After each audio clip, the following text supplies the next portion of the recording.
La montaña azul.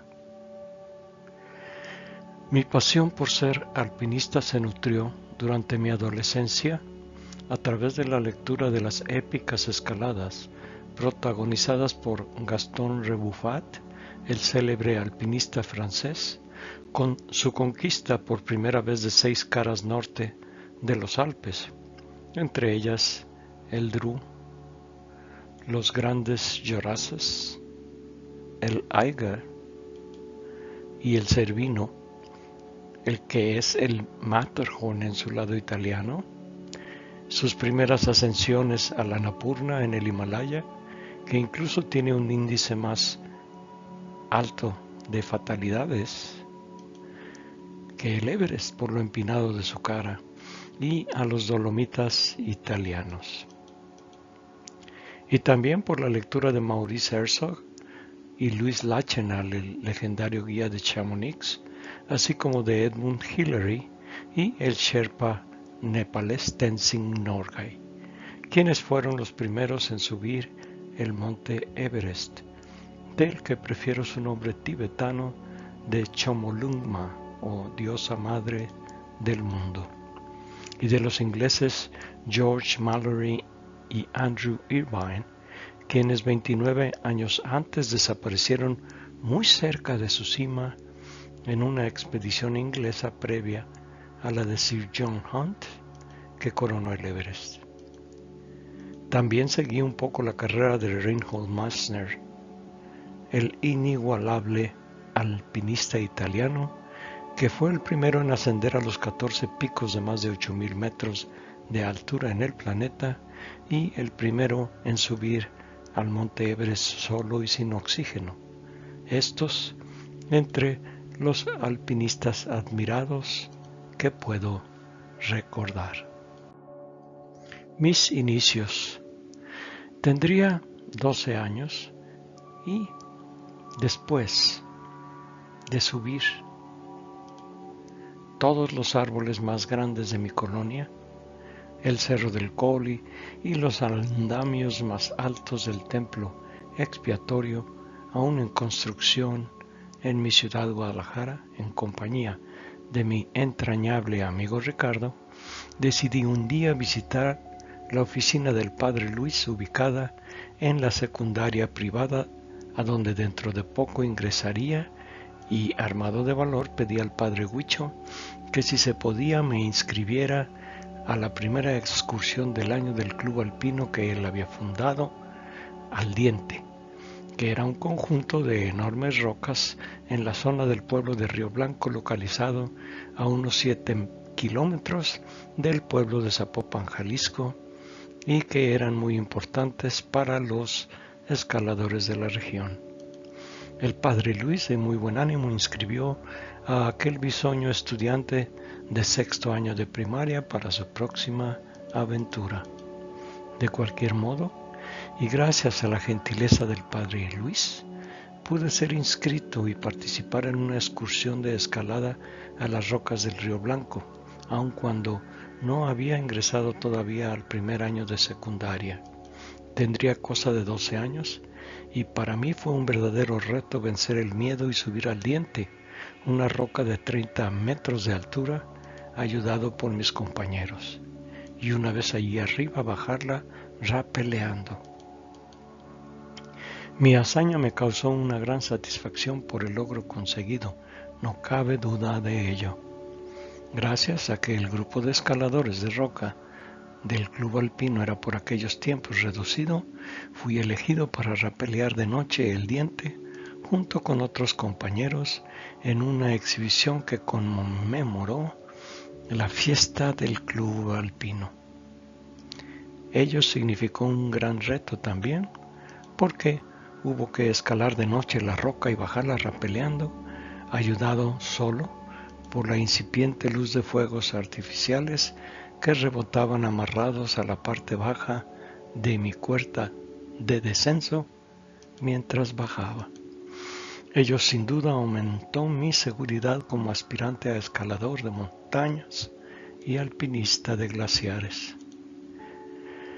Tenía un enorme entusiasmo por escalar todo lo que se pudiera entre excursión y excursión de nuestro club alpino, a tal grado que con el liderazgo de Guillermo, mi hermano, el más entusiasta y 2 años más chico que yo, descendimos de la azotea de nuestra propia casa rapeleando, al estilo del brillante escalador y esquiador catalán que contaba a sus 24 años con varias primeras ascensiones al macizo de Montserrat, Ernesto Mayafré Planella, cuya técnica se hacía solo con cuerdas ajustadas en el cuerpo del escalador, sin la protección de rapeleras, y también haciendo paso tirolés entre banqueta y banqueta de la calle donde vivíamos, uniendo una larga cuerda de árbol de una banqueta a árbol de la banqueta de enfrente, cruzando así en todo su ancho la calle.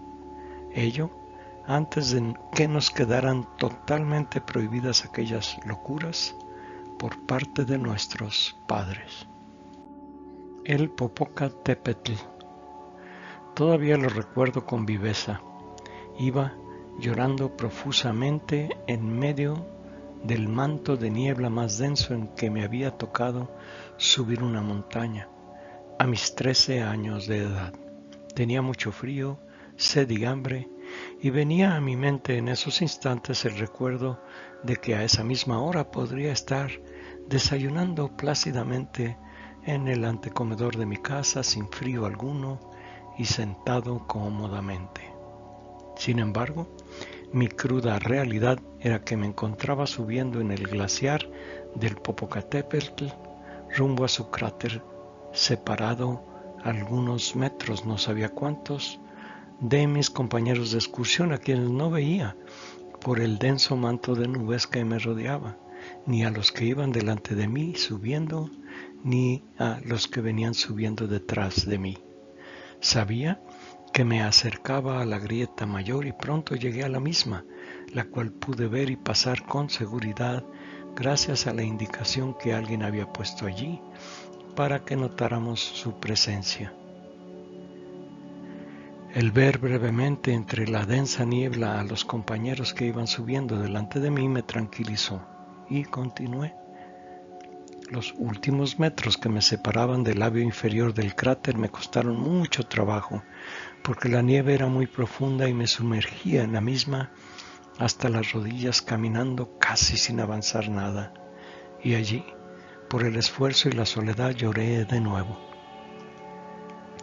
Cuando finalmente llegué al cráter del volcán, pude de inmediato reconocer el olor a azufre que había y subía desde el cono inferior del cráter. No había nadie en ese lugar, pero el seguir caminando hacia la cima, que se encontraba a la derecha en la parte superior del labio del cráter, no fue problema, porque allí sí había buena visibilidad. Llegué a la cima y me reuní a las jubilantes celebraciones de algunos de mis compañeros que ya se encontraban allí. Mi filosofía alpina. Había en todos los alpinistas que yo admiraba y que mencioné anteriormente dignidad, caballerosidad, compasión, compañerismo y mucha honestidad y profesionalismo.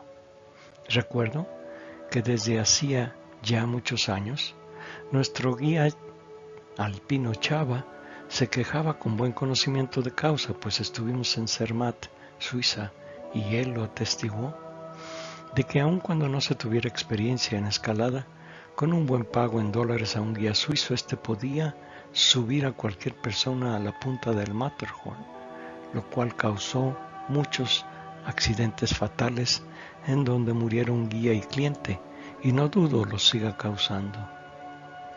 De hecho, un día antes de nuestra llegada a Zermatt murió un guía y sus 3 acompañantes que tuvieron un accidente en una zona muy riesgosa cerca de la punta del Matterhorn, ya que los turistas jalaron al resbalar abajo a su guía y todos se precipitaron al abismo, ya que venían encordados. También recuerdo la gran decepción que me causó el hecho de que cuando después de 2 días de ascensión y un bivac en un refugio bastante frío en el glaciar, nuestro grupo de alpinistas nos abrazábamos con gusto por el gran logro de coronar nuestro esfuerzo en la cima del Monte Blanco, el más alto de Europa, cuando de repente vimos y oímos el gran estruendo causado por un helicóptero que descendió en plena cima, justo a un lado de donde nos encontrábamos, mismo que había sido contratado por turistas que hablaban inglés y que bajaron del mismo por algunos instantes para tomarse fotos y celebrar. ¿Celebrar qué?, me pregunto. ¿Cuál fue su esfuerzo para merecer estar en ese sagrado lugar? ¿Abrir su cartera?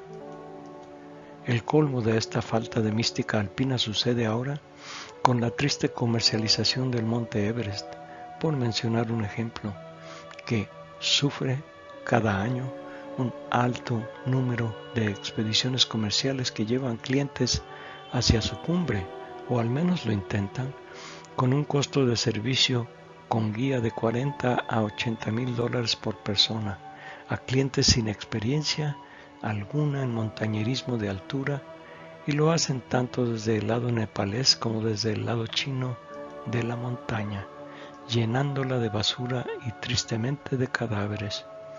El espíritu de aventura ya no existe, solo aglomeraciones, que cuestan y seguirán costando vidas. 1 de 4 personas que lo intentan mueren en el Everest. El montañero real, dijo el gran Reinhold Messner, es consciente, responsable de sí mismo e incluso temeroso y respetuoso de la montaña a la que se va para descubrir no qué tan grande se es, sino qué tan frágil y débil se es. En nuestros días, el montañismo de altura se ha convertido en un espectáculo turístico. Ayuda celeste.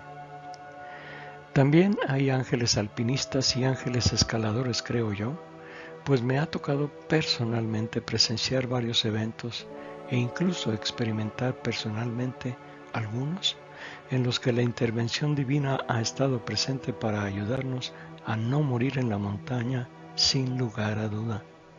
Un suceso que recuerdo muy bien fue cuando bajábamos de la cima del Monte Blanco, lo que decidimos hacer en una sola jornada, aunque nos llevó 2 horas, 2 días subir por la morena de roca, incluso escalándola en algunas porciones y luego subir el glaciar.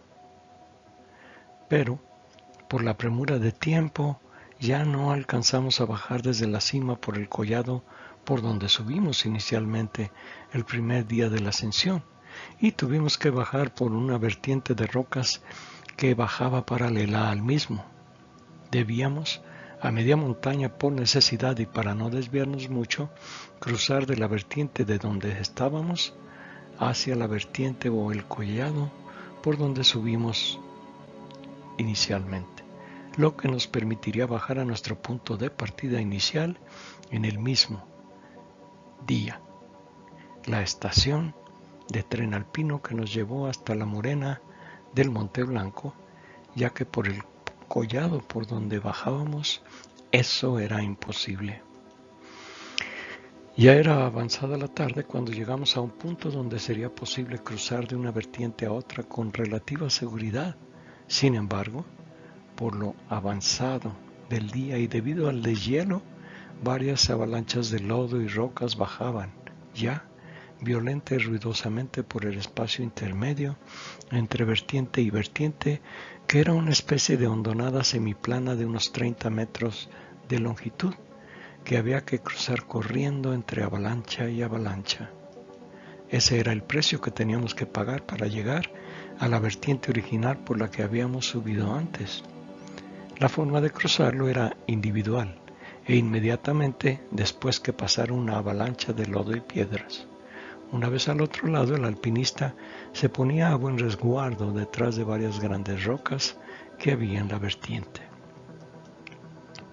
Sin embargo, Ernesto, que había sido de los primeros en llegar al otro lado, bromeaba, encaramado, en una de las grandes rocas que estaban cerca del barranco, por donde bajaban las avalanchas constantemente.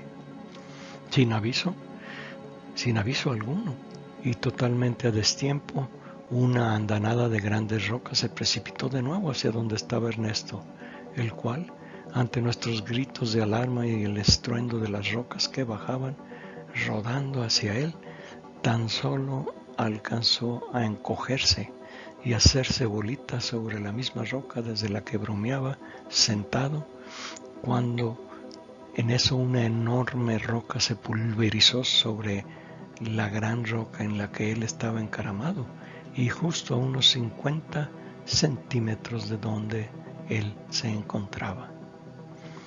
Afortunadamente, fuera del enorme susto, Ernesto resultó ileso. La montaña puede en cualquier momento decidir si nos deja o no regresar. Por eso el alpinista debe respetarla en todo momento. Nuestros momentos más peligrosos son cuando ya casi estamos a punto de llegar al campamento base o a un lugar seguro, y es en esos momentos que si nos descuidamos, y puede suceder por el cansancio y el aflojar el cuerpo, por la cercanía del destino, esto puede hacernos pasar un mal rato o incluso detenernos allí para siempre. Eso precisamente explicaba yo a uno de mis pequeños hijos cuando estábamos bajando y a punto de llegar a la base de un teleférico arriba de la montaña de Jasper en Canadá, cuando él en un descuido empezó a trastabillar con peligro de rodar cuesta abajo. Afortunadamente logró detener su caída con mi pronta asistencia. Con la montaña no se juega. Al nevado con Chava. La montaña es nuestra gran maestra. Puede, en algunas ocasiones especiales, llevarnos en 2 o 3 días de la adolescencia a una juventud más madura. El nevado de Colima o Tzapotepetl es un volcán extinto de 4.227 metros de altura ubicado en el estado de Jalisco, México, que es parque nacional y área de protección a la vez, habiéndose convertido en refugio de especies de fauna y que ha sido además siempre el semillero que prepara a quienes quieren subir montañas más altas y difíciles en el futuro, como el Popocatépetl, el Iztaccíhuatl o el Citlaltépetl, ya que cuenta con características ideales para formar y entrenar como alpinistas a aquellos que quieran hacerlo. Puede ser muy frío en invierno con temperaturas de hasta menos 15 grados centígrados por las noches e incluso riesgoso por la cantidad de nieve que acumula y por la escalada obligada que se tiene que realizar aún en sus rutas menos difíciles. Esa aventura nos esperaba a un grupo reducido de amigos que nos unimos a Chava, el guía de nuestro club alpino, quien organizó una excursión durante las vacaciones de verano por iniciativa propia y que no era parte de las organizadas por el club alpino al que todos pertenecíamos y quien generosamente nos invitó a participar en una excursión de una semana de montaña y mar para, como él decía, estirar las piernas. Se trataba de subir el Nevado de Colima desde su base por senderos hasta el refugio La Joya en una sola jornada, para al día siguiente atacar su cima y regresar de ser posible hasta la base de la montaña donde Chava había estacionado su camioneta en la que nos transportábamos, y todo en el mismo segundo día de ascensión. Posteriormente, y como un merecido descanso, iríamos al puerto de Manzanillo a gozar de unos 3 días en las bellas playas colimenses. Una vez que pasamos Ciudad Guzmán, Chava enfiló por una brecha rumbo a un sitio semioculto en la base de la montaña y un poco a su derecha que él conocía, en donde podría estacionar su camioneta con toda seguridad. Desde ese punto iniciaríamos la ascensión. Apenas amanecía cuando llegamos y el frío era intenso. Casi de inmediato, después de cargar nuestras mochilas con todo lo necesario, iniciamos la caminata. Después de varias horas de caminar entre senderos angostos con arbustos altos y espinosos y follaje del lugar, finalmente empezamos a ver ya más copa de alta montaña como pinos y encinos, que eran una señal inequívoca de que nos acercábamos a la joya. Sin embargo, y a pesar de nuestra juventud, estábamos a esas alturas ya a punto de desfallecer, porque no nos podíamos dar el lujo de perderle el paso ni el rastro a Chava, que iba por delante. En lo personal, yo iba ya completamente empapado de sudor y jadeando después de varias horas de caminata ascendente. Afortunadamente, después de una zona de cerrada vegetación, accedimos a lo alto de una montaña donde el sendero termina y daba franco paso a una vista bella e impresionante. La explanada donde se asentaba el refugio de la joya y a la lejanía el impresionante picacho del Nevado de Colima.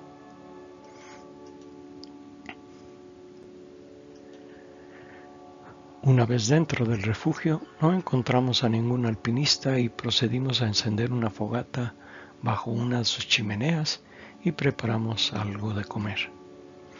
Después de una animada plática, nos acomodamos en nuestras respectivas bolsas de dormir y caímos rendidos de inmediato en un profundo y reparador sueño después de una larga y muy pesada pero productiva jornada de ascensión. Al día siguiente, muy temprano, Chava ya había avivado los carbones que aún continuaban encendidos en la chimenea donde habíamos encendido la noche anterior nuestra fogata e inició un nuevo fuego para calentar nuestro espacio, apurándonos a iniciar nuestra ascensión que debería llevarnos a la cima del picacho del Nevado de Colima. Aún no salía el sol y después de un breve desayuno y cuando ya estábamos listos para seguirle, me sorprendió, y no creo que solo a mí, sino a mis compañeros también, pidiéndome que me hiciera cargo del grupo llevándolos como improvisado guía hasta la cima, ya que él había decidido no subir con nosotros. La razón de su petición se debía a que Chava se estaba todavía recuperando de un accidente vial en su famosa y bella motocicleta BMW, cuando en una ocasión regresaba de dar clases en el instituto de secundaria preparatoria donde todos estudiábamos y en donde era maestro. Incidente que lo había incluso llevado al hospital con un tobillo fracturado, y yo lo sabía pues me tocó visitarlo en el sanatorio. Chava aún resentía el caminar mucho con su tobillo en recuperación y por eso nos pidió que una vez que regresáramos de la punta del picacho nos enfiláramos de inmediato al sendero que nos había traído desde la base de la montaña para bajar por el mismo, prometiendo dejarnos a lo largo del sendero señales en la vegetación por donde iría pasando hasta que nos uniéramos con él en su vehículo. Él iría entonces bajando como avanzada durante el día.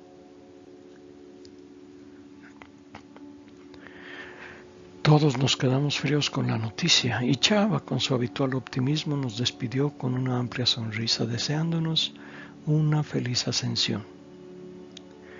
Para mi mala fortuna, aun cuando acababa de salir el sol, no era posible ver el picacho porque estaba envuelto en nubes y había niebla, incluso en la zona de la joya donde nos encontrábamos. El tiempo apremiaba, ya que en esas nuevas condiciones, después de llegar a la cima del nevado, debíamos bajar no solo hasta la joya, sino hasta la base de la montaña, donde estaba la camioneta de Chava en una sola jornada. por lo que decidí intentar una ruta más directa a los Picachos para ganar tiempo, evitando así tomar el camino por la terracería que subía desde La Joya hasta las antenas que se ubicaban en la ladera sur del Nevado de Colima, por considerar que eso nos llevaría demasiado tiempo. Vaya aventura. Así que sin más, nuestro valeroso y jovial grupo de alpinistas se dirigió directo a los Picachos, bajando y subiendo 2 colinas enormes para cruzar el río que serpenteaba detrás de La Joya y avanzando lo más que podíamos a través de empinados cerros con altos pinos,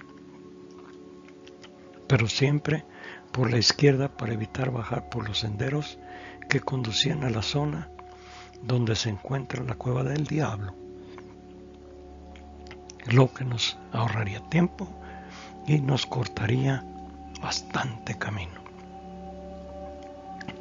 Sin embargo, tenía yo buen cuidado en la medida de lo posible, pues la niebla nos impedía toda visibilidad hacia arriba, en no desviar al grupo demasiado a la izquierda, pues de ser así nos encontraríamos rodeando sin saberlo el Picacho Norte y en la ruta directa conocida como la Jota, lo cual por su grado de dificultad no sería lo más adecuado.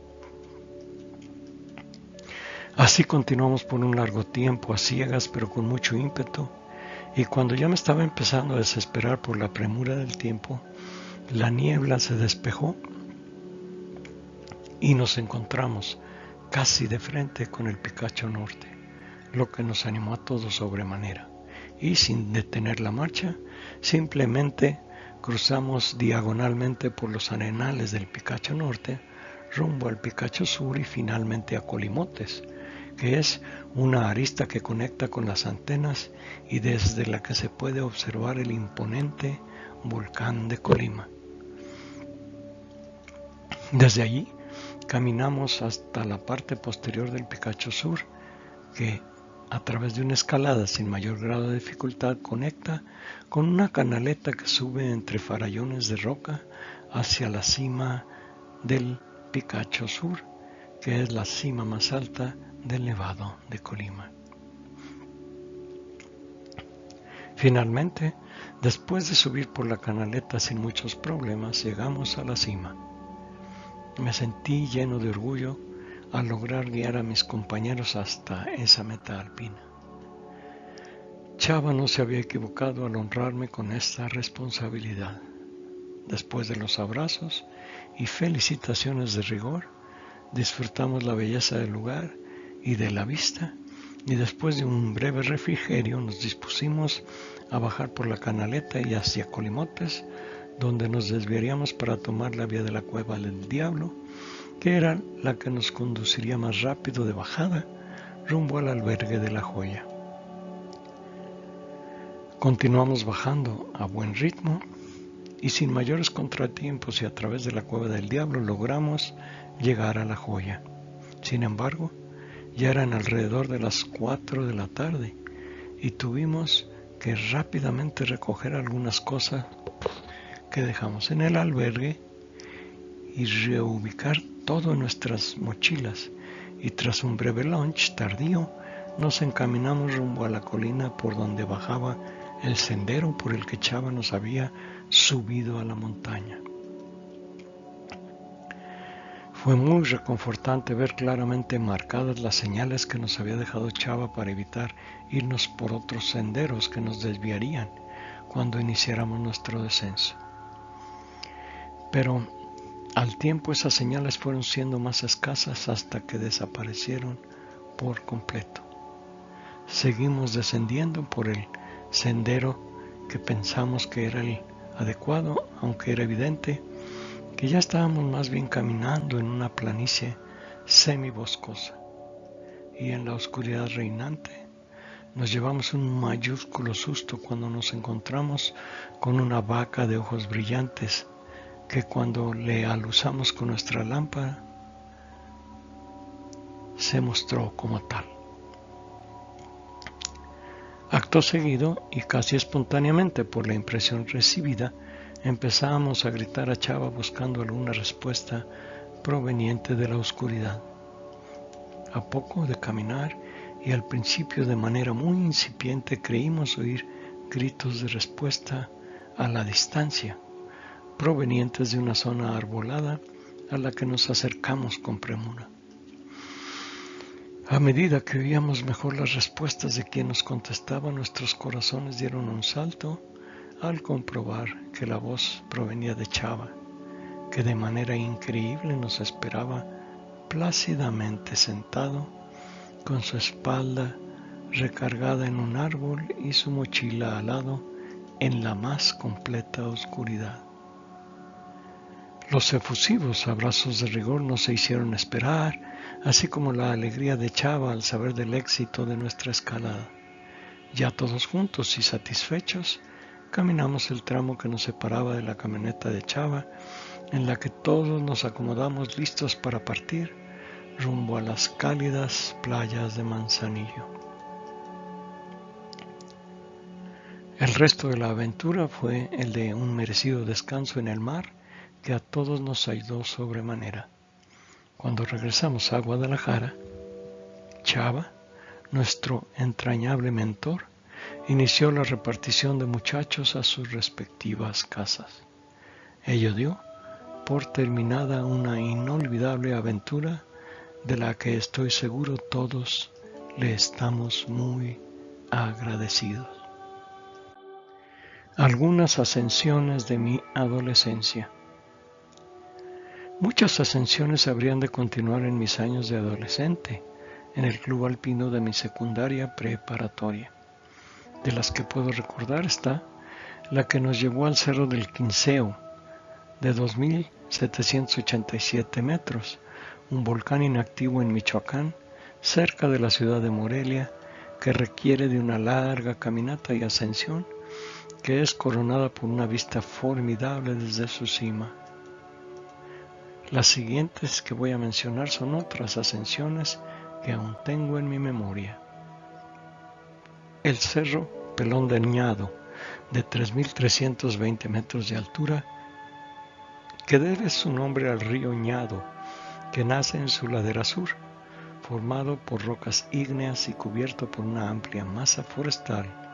Está ubicado a unos 5 kilómetros del pueblo de Aculco, Estado de México, desde donde se inicia la caminata por laderas empinadas y una breve escalada en roca culmina hacia su cima, donde está la Peña Ñado, escalada que realizamos más con intuición que con conocimiento de una ruta, pero que coronamos con éxito.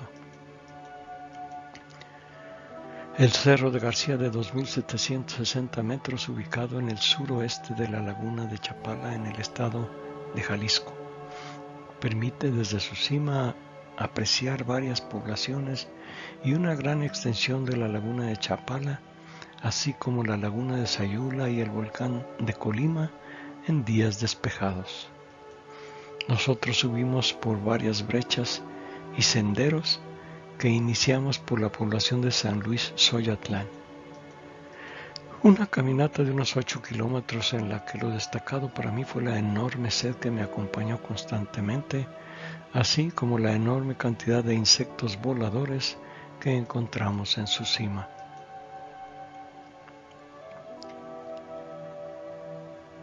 La montaña Cougar, de 2.306 metros en el oeste de Canadá, que fue una enorme caminata en el bosque hasta que llegamos a la zona de morena y rocas de la montaña, cuya subida se tornó entonces más difícil.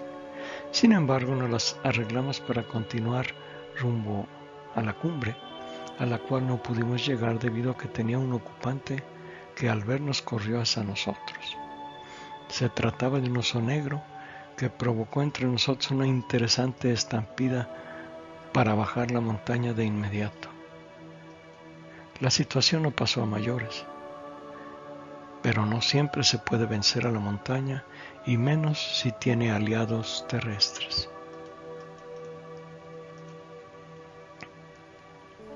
El Cerro de Tequila en Jalisco, de 2.920 metros, es un estratovolcán extinto que cuenta con un domo formado por lava que salió y selló la boca del volcán, y que constituye una escalada interesante y riesgosa, aún por su parte más accesible. La punta del lomo es su parte más elevada. Es una larga ascensión desde la carretera y muy reconfortante, pues sus cañadas son bellísimas, o al menos a mí así me lo parecieron. Allí aprendí y puse en práctica satisfactoriamente el secreto de nuestro guía Chava para ascender sin cansancio. Siempre llevar un paso pausado y rítmico al subir.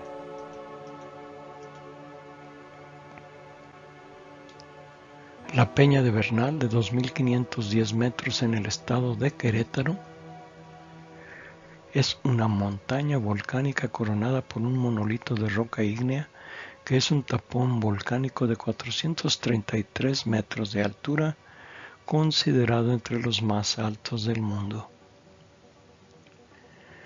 Confieso recordar al menos un primer intento fallido para subirle, pues al llegar a la peña, a su base, no teníamos ni idea de por dónde iniciar la escalada en la enorme roca vertical y tuvimos que regresar. En nuestro segundo intento logramos la cima porque encontramos una ruta riesgosa pero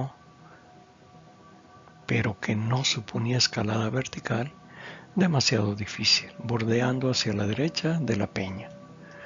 Fue una de mis ascensiones más satisfactorias por la belleza natural de la enorme peña y por lo satisfactorio de la vista desde su cima.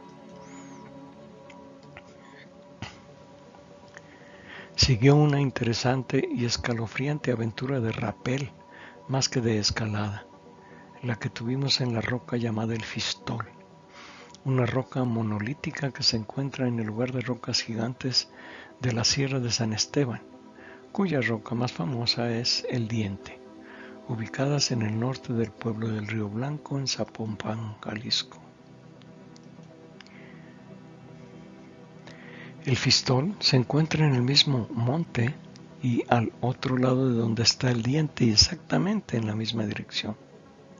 Esta roca tendrá unos 60 metros de caída al rapelearla. El subirla por su ruta más fácil no es problemático, pero el bajarla por su zona más difícil, que fue lo que hicimos, es definitivamente un rapel para expertos, ya que una vez en posición y listo para iniciar el rapel, quien la baja rapeleando no siempre tiene punto de contacto para sus pies, pues al irla bajando solo cuenta con la fuerza de sus brazos al descender para evitar bajar muy rápido, ya que se tiene que empujar hacia atrás al vacío en algunos tramos. Finalmente, de las ascensiones que recuerdo, el Tuwinot, que significa muchos picos en el idioma nativo Shoshone, ubicado en las Rocallosas Americanas. ¡Qué montaña más bella! Con 3.757 metros es la sexta más alta de la serie de montañas Teton, en el Parque Nacional Teton, en el estado de Wyoming. La subimos desde su base por sus vertientes boscosas hasta encontrar una ruta por su morena y sus picos pedregosos, no exento de riesgos y escalada, hasta que coronamos su cima. La vista del Grand Teton, pared vertical masiva, y del Mount Moran era grandiosa e impresionante. A pesar de las advertencias de un guardabosque del Parque Nacional Americano sobre la posibilidad de encontrar osos si bajábamos tarde, no tuvimos problema y regresamos sin eventualidad alguna. ¿Por qué subimos montañas? Para mí la respuesta es muy sencilla: para estar cerca del cielo, para vencer un poco la gravedad de este mundo, para platicar con Dios, verlo y sentirlo, para participar de lo bello, lo bueno y lo verdadero que se manifiestan en la naturaleza, creación de Dios, para recibir la revelación de Dios acerca de lo que nos toca realizar en este mundo. Recordemos que grandes acontecimientos para quienes creen en Dios tuvieron lugar en las montañas. Moisés recibió los 10 mandamientos en el monte Sinaí. Éxodo 19:3, Reina Valera 1960. Jesús nos enseñó cómo entrar al reino de los cielos con su sermón de las bienaventuranzas en la ladera de una montaña que se cree se encuentra al norte del mar de Galilea. Mateo 5:1, Reina Valera. Jesús se transfiguró en el monte Tabor. Lucas 9:28-36, Reina Valera. Y se retiraba con frecuencia a las montañas a orar. Lucas 6:12, Reina Valera.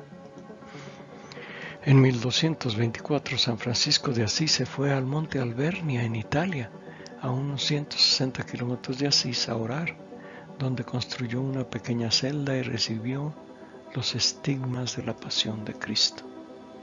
María, la madre de Jesús, decidió aparecerse en el monte Podbrdo, situado en las afueras de la localidad de Medjugorje, en Bosnia.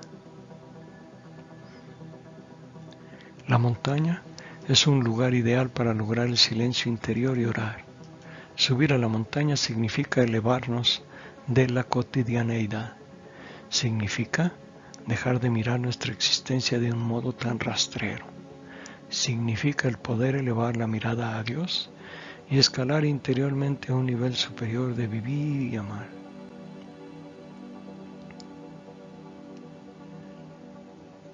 Subir la montaña es atrevernos a ver con verdad a ese interior que muchas veces se escapa y se evade con el ruido del mundo, entre fuegos artificiales, con aplausos y adulaciones efímeras de un mundo que refuerza todo aquello que no sea la intimidad con Dios.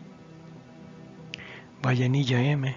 Subir al monte en la Biblia 2018. El alpinista poeta lo expresa de modo inequívoco al alejarse de su cumbre. Pero el tiempo apremiaba y el frío entumecía y había que bajar. Tristeza a aquello de nuevo, a aquel gran desorden, civilización. Dejarte, alejarme, poco a poco, paso a paso, bajando. Qué triste. Qué difícil es verte aquí, Jesús. Todos te niegan, se olvidan, te pisan. Pero yo ya te he visto, te sentí en la montaña. Te mostraste, Señor, en mi compañero. Y en él estarás, en el compañero hermano, y allí te veré, trataré, lo verás, aún aquí alejado de mi montaña, de ti, en este desorden, civilización. Y nunca te olvido y siempre te espero, te añoro, allá en mi montaña. Bendita montaña, serás mi tesoro.